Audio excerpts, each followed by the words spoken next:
Subscribe कीजिए हमारे channel नूर रज़ा को और बेल आइकन को प्रेस कीजिए जिससे आपको हमारी न्यू वीडियो की नोटिफिकेशन मिलती रहे। अल्लाह ने जिंदगी 31 मनाने के लिए नहीं दी है। अल्लाह ने जिंदगी शराब के लिए नहीं दी है। अल्लाह ने जिंदगी गुनाहों के अड्डों के लिए नहीं दी है। अल्लाह ने माल पे अय्याशी करने के लिए जिंदगी नहीं दी है। मेरा रब फरमाता है अल्लज़ी खलक़ल मौत वल हयात लियब्लुवकुम अय्युकुम अहसनु अमला। हमने मौत और जिंदगी को इसलिए पैदा किया ताकि तुमको आजमाए कि थोड़ी सी जिंदगी पाकर कौन अच्छा अमल करता है। अच्छे अमल के लिए आए हो। दूसरे मकाम पर मेरा रब फरमाता है या अय्युहल्लज़ीना आमनु तक़ुल्लाह वल तंजुर नफ्सुम मा क़द्दमत लिग़द। ऐ ईमान वालों, अल्लाह से डरो और क़यामत के दिन के लिए क्या भेज रहे हो, इस सिलसिले में गौर करो, इस सिलसिले में फिक्र करो। मेरे आका अलैहिस्सलाम के दीवानों, तो गैर मुस्लिमों को, काफिरों को, मुशरिकों को, यहूद और नसारा को देखते देखते हम भी 31 मनाने लगे। और वो रात शराब की और जिना की रात। और अल्लाह अकबर, मेरे आका फरमाते हैं जिना वो कर्ज है। जो जिना के शौकीन है उनके लिए यह हदीस में बतौर तोहफा दे रहा हूं और उम्मीद है कि वो कबूल करके उसको अपने दिल में उतारेंगे।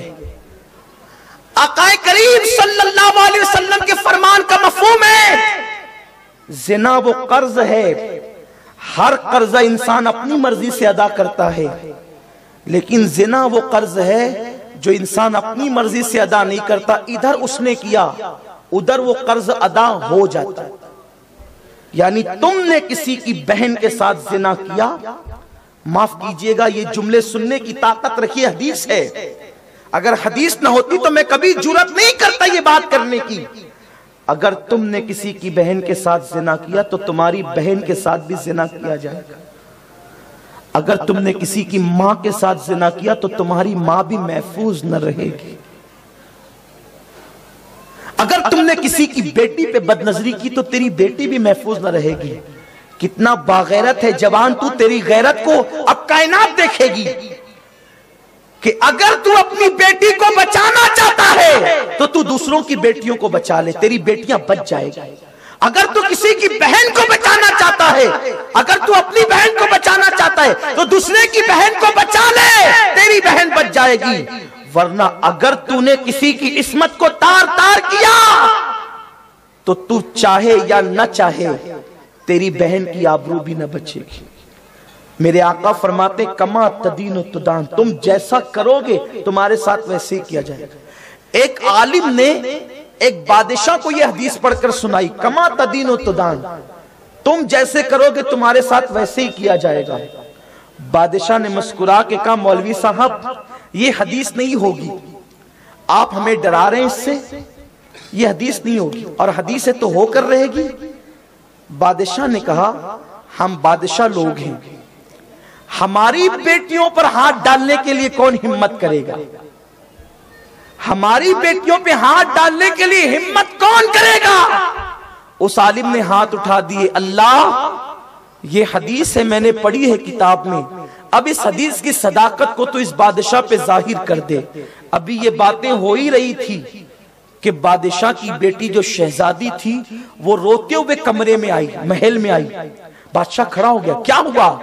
कहा अब्बाजान मैं बाजार से गुजर रही थी, किसी एक लड़के ने मुझे पकड़ा और मेरे गालों पर उसने अपने गाल रख दिए। बादशाह की आंख में आंसू आ गए। कहा बेटी जा। जब वो चली गई तो बादशाह ने उस आलिम से कहा कि मैं तस्दीक करता हूं कि ये हुजूर की हदीस है। कहा क्यों? थोड़ी देर तो पहले तुम बड़ी बातें कर रहे थे। कहा कि मैंने अपनी पूरी जिंदगी पाक दामनी से गुजारी, लेकिन एक मर्तबा मुझ पे शैतान ने गलबा किया और मैं जिना के लिए गया, लेकिन जिना के लिए गया, एक औरत के गालों पे गाल रखा, लेकिन मुझे डर लगी, फौरन में हट गया, तो जितना जिना मैंने किया था उतना मेरी बेटी के साथ हो गया। यहां पर एक इबरत की बात बताऊं, जो जिना नहीं करते उनकी बेटियों की आबरू अल्लाह बचाता है। एक बहुत बड़े बुजुर्ग ने एक वाकया लिखा जिसे आप दिल के कानों से सुने। वो लिखते हैं کہ ایک شخص بوڑھا ہو گیا، 5 بیٹیوں کا باپ تھا، وہ 5 بیٹیوں کا باپ بوڑھا ہو گیا، نماز کا پابند، عبادت کا پابند، تقوی پرہیزگاری میں پورے علاقے میں اپنی مثال آپ تھا۔ بستر پہ پڑ گیا، ماں بھی بیمار ہو گئی، 5 بیٹیاں اس قدر تنگ آ گئی، کسی کے گھر جاتی ہے، کام کرتی ہے، محنت کرتی ہے، ماں باپ کا علاج کرتی ہے۔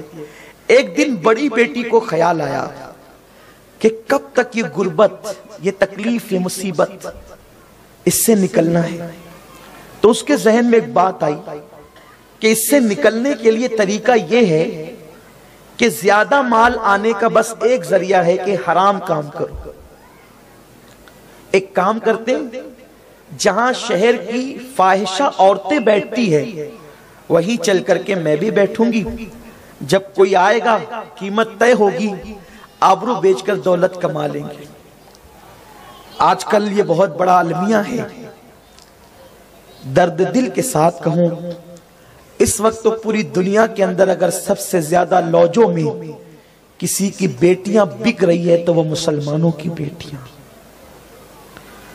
کچھ تو نفسانی خواہشات کی بنیاد پہ گناہ کر رہی ہے، لیکن اکثر مسلم بچیوں کا حال یہ ہے کہ وہ غربت کی چکی میں پستے پستے اب اس منزل پر پہنچ گئی کہ انہوں نے اپنی آبرو بیچنا شروع کر دیا ہے۔ کاش کہ میری قوم کے لوگ اپنی بیٹی کی منگنی میں 3 اور 5 لاکھ روپے خرچ کرنے کی بجائے ان غریب کی بیٹیوں کی آبرو کو بیچنے سے بچا لیتے۔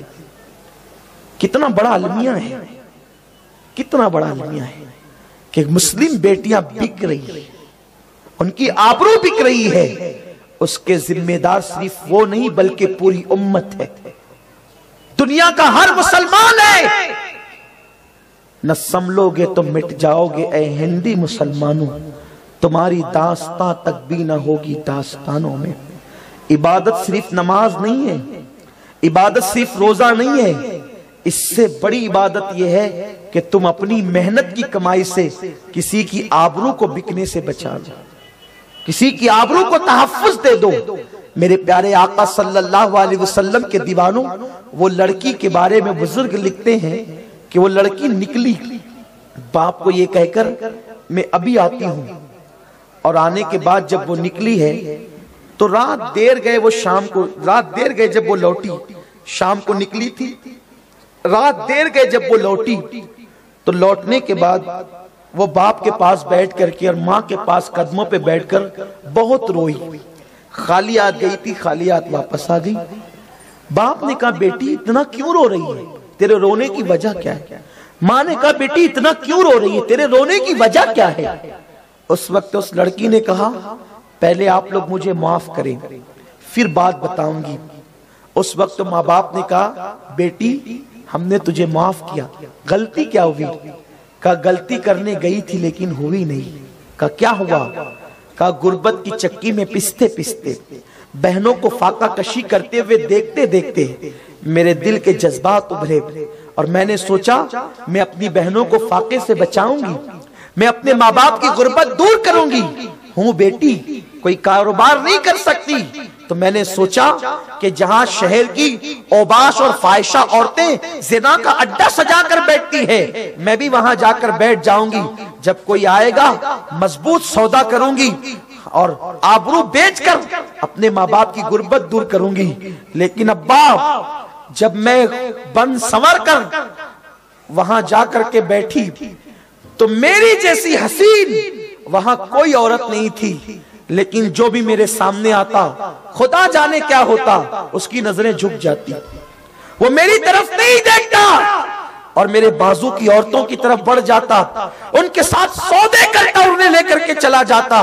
میں شام سے لے کر رات دیر گئے تک بیٹھی رہی، وہ بازار چلتا رہا، لیکن مجھ جیسی خوبصورت وہاں کوئی لڑکی نہیں تھی، لیکن کوئی میری طرف نہیں آیا، جو میرے سامنے آیا نظریں جھک گئی، آگے چلا گیا۔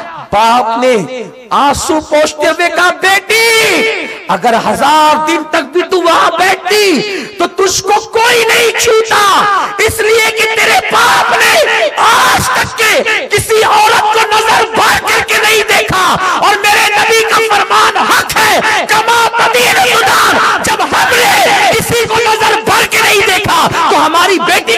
देखी जाएगी जब हमने लोगों को तहफ्फुज़ फराहम किया।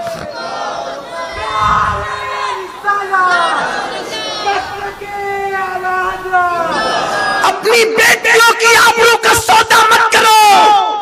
अगर तुम किसी की बेटी की इज्जत को तहफ्फुज़ दोगे तो अल्लाह तुम्हारी बेटियों की इज्जत को तहफ्फुज़ अता फरमाएगा। और अगर तुमने किसी की बेटी की इज्जत को तार तार किया, बहुत जल्द इस कर्ज को चुकाने के लिए तैयार हो जाएं। हर कर्ज अपनी मर्जी से देते हो, जिना वो कर्ज है जो अपनी मर्जी से नहीं, वो खुद बखुद अदा हो जाता है। अब अगर तुम्हारे दिल में तुम्हारी बहन की मोहब्बत है, अगर तुम्हारे दिल में तुम्हारी माँ की मोहब्बत है, अगर तुम्हारे दिल में तुम्हारी बेटियों की मोहब्बत है, खुदा के लिए पाक दामन हो जाओ। जाते जाते इतना जरूर कहूंगा, जो हो चुका सो हो चुका। अब गया वक्त हाथ नहीं आता, लेकिन अल्लाह ने रास्ते दिए हैं। अगर कोई सच्ची तौबा कर ले, अल्लाह उसे माफ कर देगा। और उसके साथ फिर ये नहीं होगा। इसलिए खुदा के लिए लड़कियों से दोस्ती, गर्ल फ्रेंड, बॉयफ्रेंड, ये सारी नहुसत इस्लाम में नहीं है। अरे मोहब्बत के लिए तेरा दिल इतना लबरेज है तो तेरी सगी बहन से मोहब्बत कर, तेरी मां से मोहब्बत कर। जिनसे मोहब्बत का हुक्म है उससे मोहब्बत नहीं करता, और जिनसे अल्लाह ने मोहब्बत की इजाजत नहीं दी है, मोहब्बत के नाम पर उनसे तू नाजायज ताल्लुकात कायम करता है।